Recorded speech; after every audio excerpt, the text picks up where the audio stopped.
Então agora a gente vai entrar um pouquinho na minha área, na área da Camila, que é a ecologia. E na ecologia evolutiva, na ecologia que nós estudamos, a gente tenta entender por que, e aí eu já falei disso aqui um pouquinho, tem um livro muito famoso chamado A Economia da Natureza em Ecologia, que tenta explicar sempre uma relação de custo e benefício de uma atitude ou de uma ação ou de um comportamento ou de uma característica que um organismo tem. Então, se produzir luz, se fazer bioluminescência é algo muito difícil e muito caro, a vantagem que isso traz deve existir. A gente deve encontrar coisas que justifiquem esse custo, certo? Tem ou deveria, e isso não necessariamente é verdade em todos os casos, deveria existir um porquê dessa bioluminescência acontecer.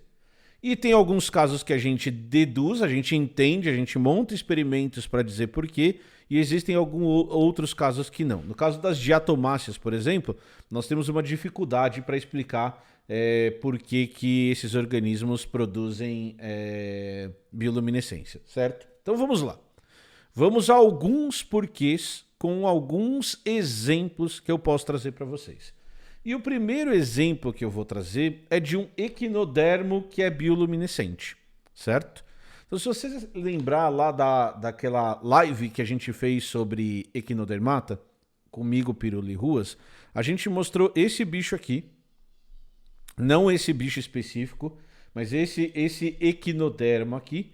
E o que vocês conseguem perceber é que esse bicho parecido com uma estrela do mar, mas que não é uma estrela do mar, é uma serpente do mar, se eu não me engano, ela tem esses tentáculos aqui, e se vocês olharem nos tentáculos, os tentáculos são brilhantes, certo? Eles têm bioluminescência.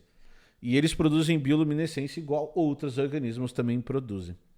E o que é muito legal desse bicho é que tanto nessas espécies bioluminescentes, quanto em outras, é comum nesse grupo eles meio que largarem um dos tentáculos para trás. Então as serpentes do mar têm um comportamento muito parecido com o que a gente encontra em lagartixas, quando a lagartixa deixa o rabo para trás. E se alguém aqui já viu o rabo da lagartixa sendo solto, ele ainda fica se batendo, ele ainda fica se mexendo. Por quê? Porque isso foi selecionado evolutivamente para chamar a atenção do predador. Então o predador vai em direção ao rabo da lagartixa e não vai em direção ao corpo do animal, e aí o animal consegue fugir. A lógica desse comportamento aqui é a mesma. Então esse bicho aqui vai perder um dos braços, vai perder um dos tentáculos, e esse tentáculo vai brilhar, e em alguns casos ele brilha ainda mais, vai ficar se mexendo, vai ficar serpenteando para atrair o predador, e ao atrair o predador, o bicho consegue nadar para fora.